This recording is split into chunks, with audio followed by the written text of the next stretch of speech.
Class Zeros, the item review. The anagram. That's correct. The anagram review. So, I'm Steve. And I'm Sean. I guess we're going to talk about the anagram today. We are going to talk about the anagram today because this is where we are today. So, right. Working Class Zeros. So this was actually a really good product review for us because putting this in the field. This is a pricey unit. Yeah. What was it? Range? Like, I think it's like $1,200. $1,200 plus tax or wherever you're getting it from. Sometimes you can find a deal on it. It is a well fabricated pedal. That was one of the things I was definitely going to comment on, the fact that, like, you know, the fit and form. Yeah, like, it is really nice. Like, you know, I've played with other multi-effects units similar to this before, but it didn't feel as well built as this one. No. Yeah, this is on a different level. Like, did the multi-effects pedals, played with a lot of them. Mm-hmm. This one is just, I mean, it's machine grade. It feels like machine grade aluminum is what it feels like. This is like, I would say this is almost like the Apple of pedals, right? It has that same quality of like sleek, modern. Like an Apple device, right? Sure. Because when you think of like your iPads, your iPhones, stuff like that, they always have like a really nice edge, right? It's really cut, like you have the rounded corners. This is really a beautifully made product. And like it's intuitive as well and just like what you would expect for like your inputs and your outputs. Like, let's talk about there's that. There's a ton of stuff back here. Everything's really well labeled and easy to figure out. You have your effects, send, return, input, of course. You have stereo XLR out. Yeah, which is wild. I thought that was pretty wild too. Yeah, because then if you're actually doing like a stereo sound, like you want to send to the front of house, you actually have that option instead of having to split your signal, and like that's pretty awesome. And then of course stereo quarter inch out as well. Well, there are a million reviews of this product already, I know, right? So that's where we're kind of at, is like, and that's what I thought about, was like, we could either run through like the sound effects, but there's a million different. Everybody's done it. Jamie did it with the red hat. Everybody's done it. Yeah, we don't plan on going through the actual like what's all in this. We're going to talk about our experience with it, rather. Yes. Yeah, so is it does it make sense for a working class musician to make this purchase? Because this is a big leap. It's $1,200 is for a lot of you guys. It's the price of an amp, right? Oh yeah. You're like, hey, it's $1,200. I could buy an amp and a cab for that, or I could buy a processor. Now let's just talk about right away where I can tell you where I think this makes the most sense. Sure, go for it. So right off the bat, it's funny because as soon as I got this, everybody's like, oh, that's for metal guys, right? Well, because the name Dark Glass kind of goes along with that. We think of the metal guys. We think of the Killian Duartes. We think of like, and Killian's a great player, and it fits him perfectly. It's great, but I think it's also really awesome for the church guys too. For the guys who have the front of house, where it's like all you're bringing is in-ears. My friend Kevin Freeby, if you guys don't know who Kevin Freeby is, he writes for Bass Musician Magazine as well, off and on. Great player. He's a heavy endorser of this. He's like, hey, touch base with me. He's like, I'll run you through everything. Oh, yeah. And he uses it because he sends it to front of house, runs his in-ears, is using it all the time. And that's really where it comes in. But the church bass players, there's a lot of options in there. Yeah, I played with a church for almost almost 8 years. I was a praise band. Every Sunday I was gigging for the church service, and I used something similar to this for the front of house. I didn't bring an amp. Everything was done through in-ears or just like front of house monitors. It was all just through a monitoring system if I needed to hear any kind of bass signal. But yeah, I didn't have nearly as much as what was in this. This has a lot of options available. Yeah, I mean, because if you're looking from so I kind of approached it, my personal usage, I approached it as singular stomp boxes. Because you can do singular stomp boxes, and I ran it from an effects send and return. Because I actually have a set of pedals that I like to run, because I used it on a couple gigs, and I actually have some videos of it on the gig as well as you do, right? So we're going to include those so that you can get some sound samples. Plus, I also have some videos of those settings running into my DAW. So I ran it right into, I have a Focusrite that I'm running it into Logic Pro 11, and I have some of the ones that we set up, the Working Class Zeros presets that we had set up, and I ran those and recorded some tracks. So that's just so you can hear the difference of a live version of it kind of put in the front of house, or coming out through the amp, versus just kind of through the computer, which I thought would be a good idea. But let's talk about, so we know that it works really great for our guys who have really great front of house. So the touring musician, it comes with this bag, right? Yep. So you get out, you throw this in. What a great option! You know, it's a little bag. You throw it in, you have your full sound. So what were some of the things that you discovered that you liked about it, Sean? Well, for me, I did my setup a little different. You were using the effects set and receive return. I was more or less using it as like through the chain. It was like I was going in and then out to like an amp that way. So it was kind of like a pedal board. I tried to use it the same way, like stomp boxes like that. Yep. And what I found was that like I really thought the ease of being able to set the parameters of the pedals was pretty intuitive. And like to me, like that's what I kind of look for when I'm looking for something like this. I don't want to have like an instruction manual having to go through like to figure out like, all right, well, how do I save the setting? How do I go back to the main menu? All right, how do I like swap this up? I keep this, or how do I get both of these to turn on with this one pedal? You know, like I want it to be like almost intuitive to where it's like an Apple product, like you were saying, where it's like, hey, I think it should do this if I do that, like, and it does. Like, okay, that was kind of nice. Yeah, it was super intuitive. I mean, like, so when you go into each stomp box, so it wasn't like you had to. So each stomp box was almost of its own, right? So you would select it. So there is a Noble style preamp inside there. Mm-hmm. It's not called Noble, but it's a Noble version of that. They had to give it a different name. But when I went into that preamp section, I could adjust the preamp itself, and then as I moved between different preamp options, each one of those was listed inside there, so I could go in and set those. So as I was moving between my different pedal chains, so I set up multiple different pedal chains, and then I could go through each one of those stomp boxes and those pedal chains and actually really create something awesome. Yes. Yeah, I mean, like, so what was your thoughts like when you gigged with it live? So I can tell you what I really liked about it. Now, I didn't figure this out. It may be just me, but I actually had to set up. And maybe it's just because I didn't spend enough time with this, but if I didn't want a pedal chain on, I had to go to a section that had no pedals selected. So I couldn't just turn off the pedal chain. So if it was on, I couldn't just go in and select. Now I'm sure there's a fix for that, and I probably just don't know what it is right now. And I'm sure my buddy Kevin, who's using it all the time, is like, hey, just do this, this, and this. But that was the one thing I felt like I was having a little bit of a struggle with, was being able just to, because I wanted to one pedal at a time, and I could go in and do that, but it was always kind of on. And that was what I ran into. How about yourself? Well, for me, I think the trickiest part for me was initially assigning the pedals to the stomp, like the switch itself at first. But once I kind of like understood, like, okay, like you're assigning a parameter of the pedal to the switch itself, it became very like easy then. It's just kind of like, okay, well, I'm assigning like the on and off of this pedal to this switch, and then therefore, like, you know, I could set it up to where like it's saved where they're all off like that, and then like turn them on as I needed. Or like what I like to do is I used one of them was, I didn't even have it set up as a stomp box. I had it as an always on, which was the preamp.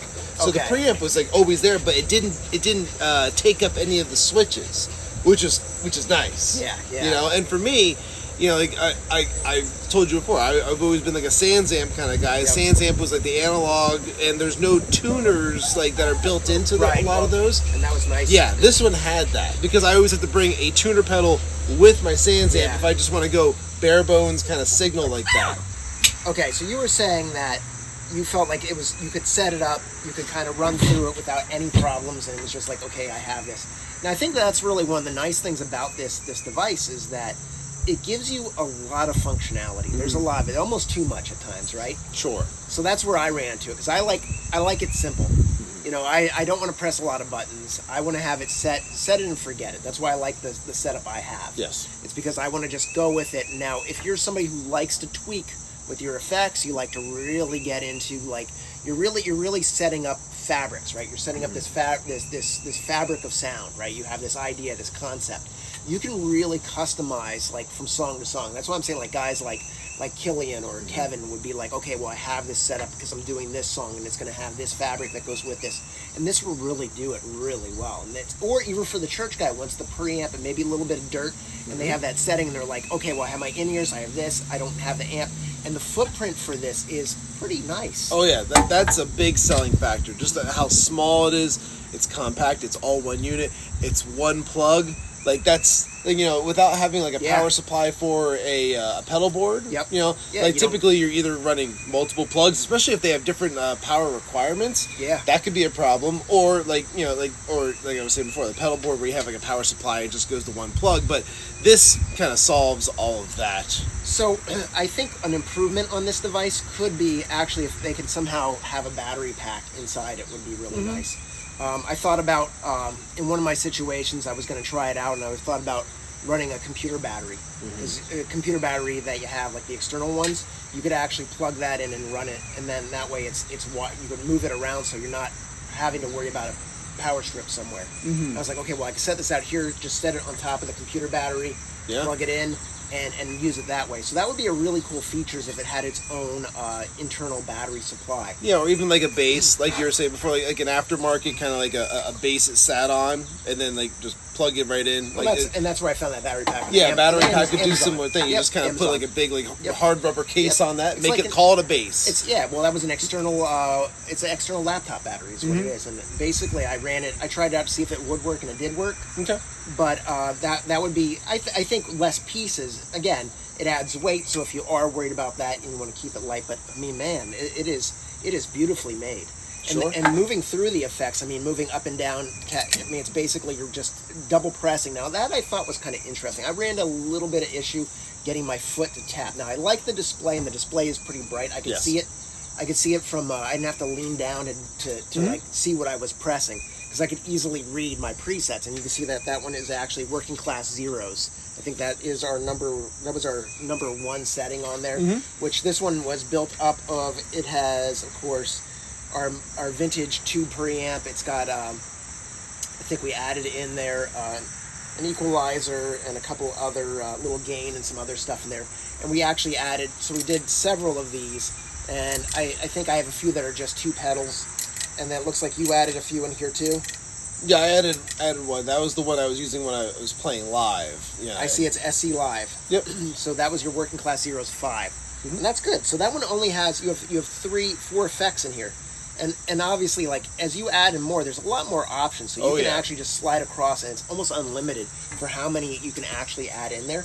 Because there's a cabinet simulator, an amp emulator, right? So, yeah, unlike other ones that might be similar to this, you run out of block space. And then you can only have like up to, like, I think 6 blocks in some of the competitors that do something like this. Where this one, you have more options. Yeah, and also the order of the effects does actually make a difference too. Just like it would in a standard pedal chain. So if you say, okay, well, I want to put my compressor at the front of the chain or at the back of the chain, where are you placing your compressor? Or where are you placing your preamp? Are you going to place the preamp at the end? And it does make a difference. I mean, we see that even with, like if you have throwing the Octabass on here, which I thought the Octabass was nice. And then you had the Alpha Omega, which is one of their pedals as well, which is a really good one. But all it was just to add something, even on the fly, is you just tap the plus button. Plus button opens up the menu. From the menu, if I wanted to add in, say, I wanted to add an amp or a cab, in this case, all I do is I slide across, and right there are my cabs. I select the cab I want, and it's added to the chain right there like that. Very simple. And then to save it, it's just up in the corner, and you can rename the stuff. You can like make copies of. You can duplicate like your settings to create other ones. Like, I just want to change this one pedal for this one scenario. All right, so then you switch your setting, and like boom, it's all still right there. It's very intuitive. I thought that was a big selling factor for myself. Like, the question is like, is this something that I would use like on gigs and stuff like that? And I think in a lot of situations it would be very handy. Yeah, I see it. I see that it is a tool, and it's like having a tool. It's like you don't always use.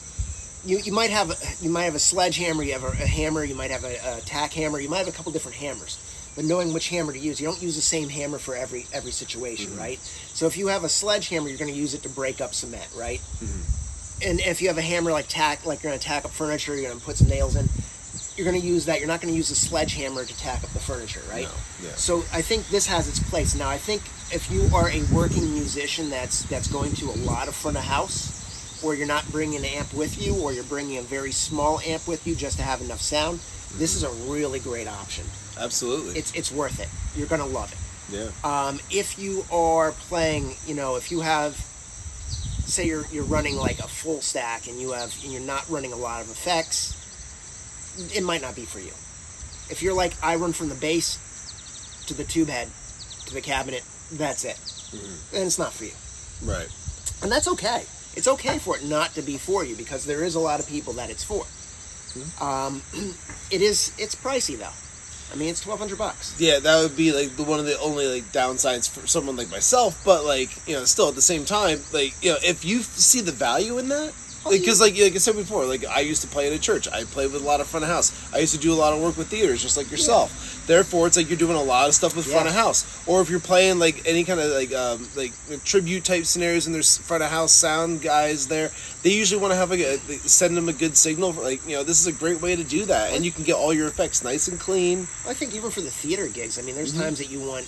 I mean, depending on the type of piece, you know, sometimes it's just straight up and they don't really want a lot of effects, but there could be a time that you need to throw an effect in, or you want something where you can actually work through it. Now, the nice thing, again, is it's very well lit, so being able to see it in a pit would come in really handy. So that, or even on a dark stage, being able to see that is really nice. Oh, yeah. And it's color-coded, too, I saw, like, per the category. Yeah. For what the effect is, it color-codes the pedal, especially when you assign it to the switch. So then, therefore, like, when you're looking down, even if you can't see, like, the LED screen, which you can, but like if you can't like see exactly which pedal is which, like they're color coded, and then therefore you can kind of associate the color with the effect, and it becomes just like having like a regular pedal board, like why Boss made all their pedals in different colors, you know. It's like, oh, bright orange, boom, there's so you can see it in a dark situation, which is really great. So $1,200, I mean, and that price, again, it's a lot of money, but I paid $1,200 for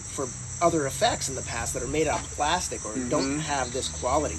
I mean, this thing is, when you hold this, you recognize that you're holding something of value. It's so well machined. Even the knobs feel good. You know, there's that little bit of bezel on there. They feel good. It is a solid. Well, even when you spin it, when you spin the knob, like it definitely feels like precise with what you're doing. You can feel the little notches, like in like when you're spinning it, to where you can really dial something in. Like that I like that aspect of it too. It wasn't just like a loose knob. Yeah. Well, you know where else I liked this was I was playing with it the other night, and it was kind of late, so I was like, let me check it out. I was gonna run it into my amp, and what I do is I ran off the headphones. So the headphones sounded really great, because I just used a set of headphones that I have for recording. I just ran it in, and like the quality was really great. Like it sounded good, even as a practice tool, just to kind of warm up with it, play with it a little bit, and it was really solid, because I didn't have to do anything else. You know, it was right there. Run the headphones out. It was a solid unit. Absolutely. And there's also the MIDI in and out, which is also nice on there too. So there's a lot of features. Now, what are the cons? What are some cons that you have about this, Sean?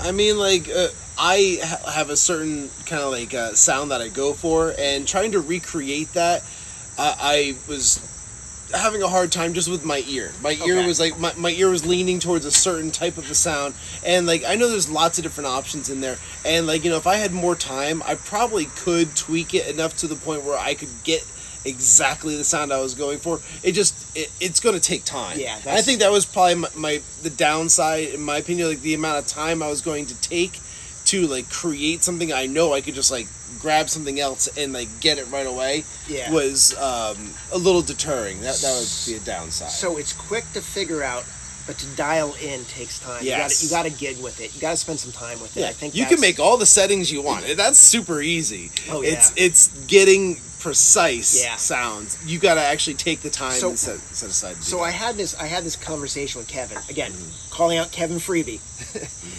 I'm sure he'll comment on that too, but I'm calling him out because he lives by this pedal. Yeah. He's an effects guy. He loves effects. He actually just picked up that new synth pedal too. Okay. So which is awesome too. That MXR one. Oh, that thing's sweet.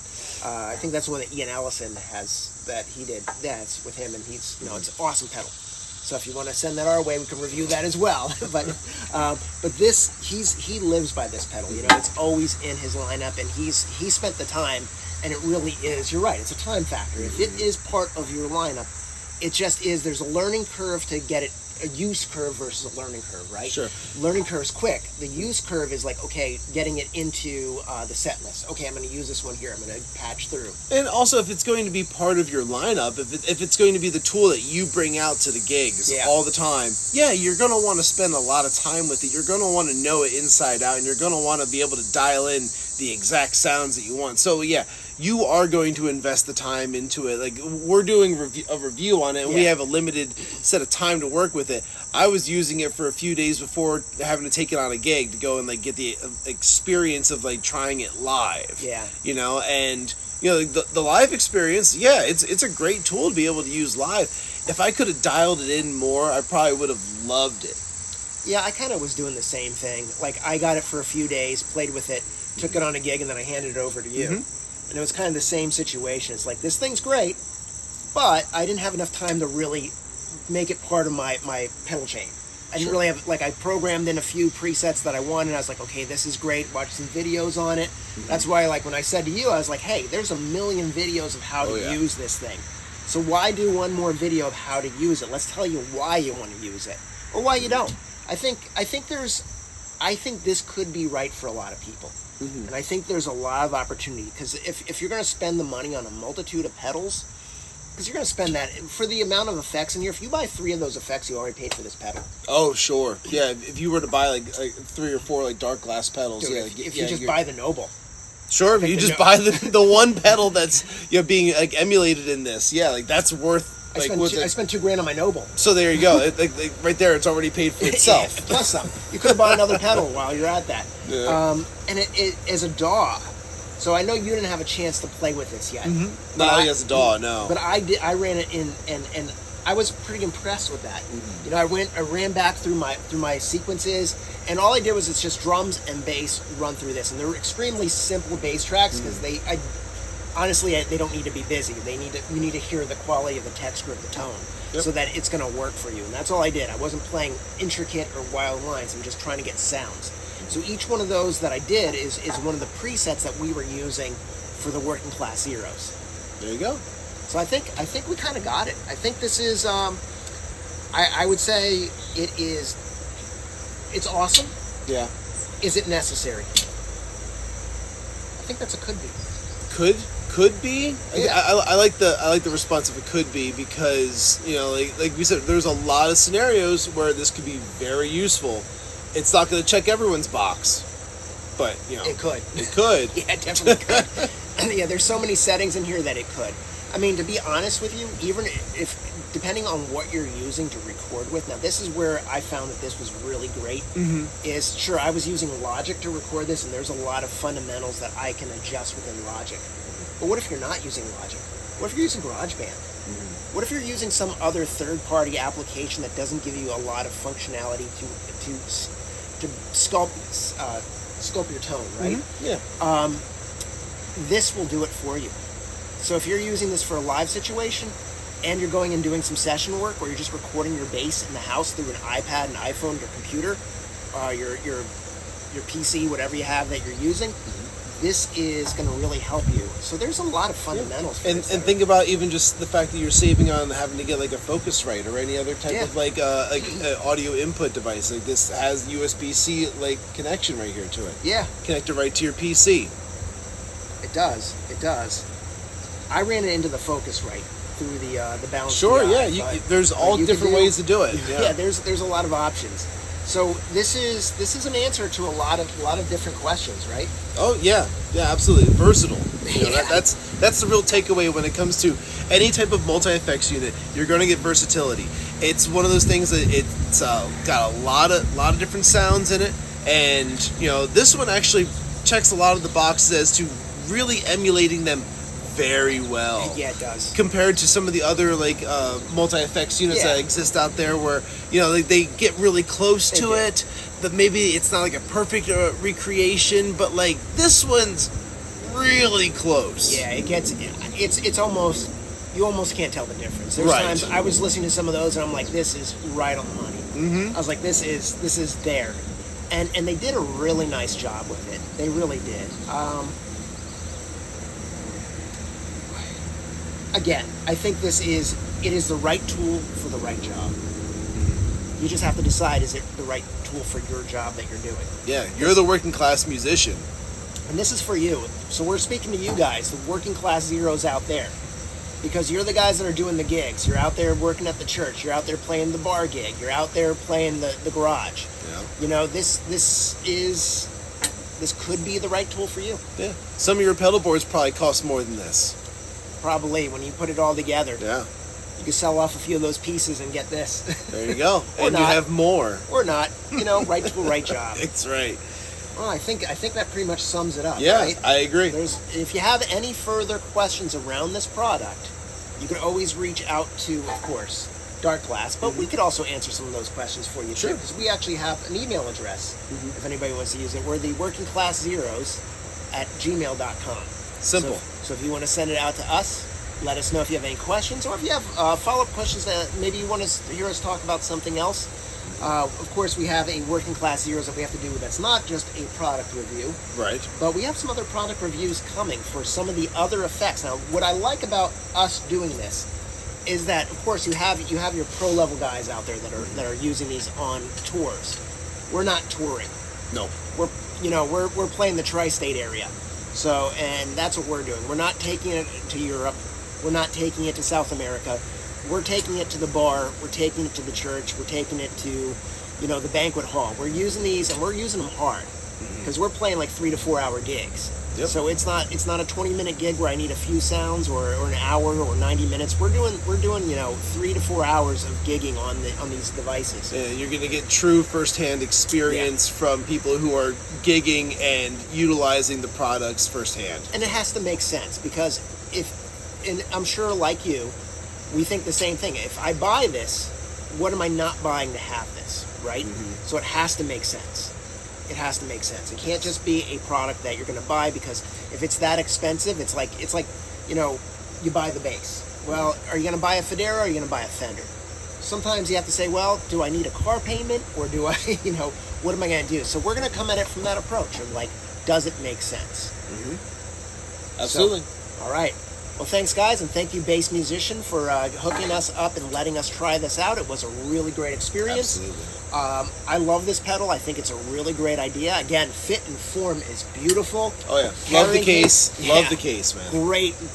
This is really bass-centric. They really thought about bass players with this, which I really love. Like, they have us in mind with this. And, again, thanks, Bass Musician, again, for having us host Working Class Zeros.